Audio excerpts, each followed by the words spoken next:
ভারত ও পাকিস্তানের মধ্যে সংঘাতের আবহে দুই দেশের ফৌজের হাতে থাকা আকাশ প্রতিরক্ষা ব্যবস্থার সক্ষমতা নিয়ে চলেছে চুলচেরা বিশ্লেষণ। ইসলামাবাদ এ ব্যাপারে পুরোপুরি চীনা হাতিয়ারের উপর নির্ভরশীল। রাশিয়া ও ইসরায়েলের পাশাপাশি নয়াদিল্লির কাছে আছে দেশীয় প্রযুক্তির প্রতিরক্ষা ব্যবস্থা ও লেজার অস্ত্র।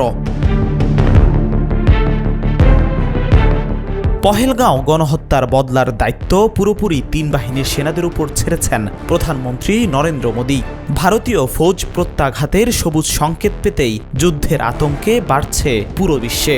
পুরোদস্তুর লড়াই বাঁধলে ভারতীয় ক্ষেপণাস্ত্র আটকানোর আদৌ ক্ষমতা রয়েছে ইসলামাবাদের? পাক বায়ুসেনাদের হামলায় কিভাবে ঠেকাবে নয়াদিল্লি? উত্তেজনার পারদ চড়তেই চলেছে এই সমস্ত প্রশ্নের চুলচেরা বিশ্লেষণ। বান্ডেল থাকলে প্রতি সেনমানিতে টাকা বাঁচবে। বিকাশ সেনমানি বান্ডেল কিনে জিতুন প্রতি লেনদেনে। ভারতের আকাশ প্রতিরক্ষা ব্যবস্থার মূল হাতিয়ার হল রাশিয়ার তৈরি S-400 ট্রায়াম্ফ। সীমান্তে 400 কিলোমিটার পর্যন্ত এলাকাকে অভেদ্য বর্মে ঢেকে ফেলার ক্ষমতা রয়েছে মস্কোর এই অস্ত্রের। শত্রুর ছোড়া ব্যালিস্টিক ক্ষেপণাস্ত্র বা যুদ্ধ বিমানকে মাঝ আকাশে ধ্বংস করতে পারে S-400। শুধু তাই নয়, এটি রাডারের সাহায্যে একসঙ্গে 300 টার্গেট চিহ্নিত করতে সক্ষম। অন্যদিকে ভারতের ক্ষেপণাস্ত্র হামলা ঠেকাতে পাক ফৌজের হাতে রয়েছে চীনের তৈরি HQ-9P এবং HQ-9BE। 100 থেকে 200 কিলোমিটার পর্যন্ত সুরক্ষা দিতে পারে এই বায়ু প্রতিরক্ষা ব্যবস্থা।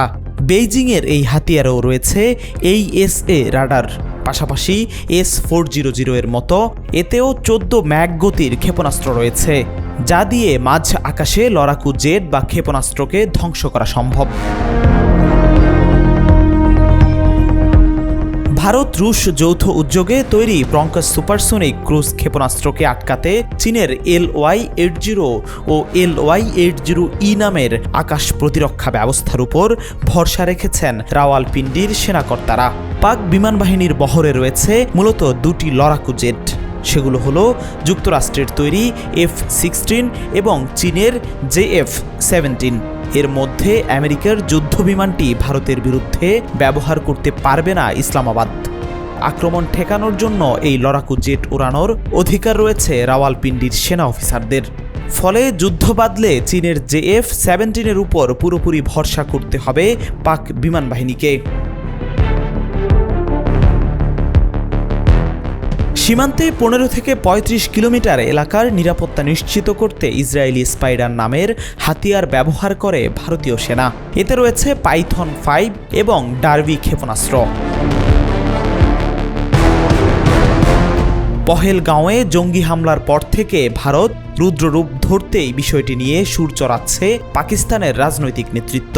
পশ্চিমের প্রতিবেশী দেশটির একগুচ্ছ নেতা মন্ত্রী তো পরমাণু আক্রমণের হুমকি পর্যন্ত দিয়েছেন, যদিও তাকে খুব একটা গুরুত্ব দিচ্ছে না কেন্দ্রের মোদী সরকার। 29 এপ্রিল গভীর রাতে আপৎকালীন সাংবাদিক বৈঠক করেন পাকিস্তানের তথ্যমন্ত্রী আতাউল্লাহ তারার। তিনি বলেন, আমরা বিশ্বাসযোগ্য গোয়েন্দা তথ্য পেয়েছি যে ভারত আগামী 24 থেকে 36 ঘন্টার মধ্যে সামরিক পদক্ষেপ করার পরিকল্পনা করছে। তার এই মন্তব্যের পর আরও চড়েছে উত্তেজনার পারদ।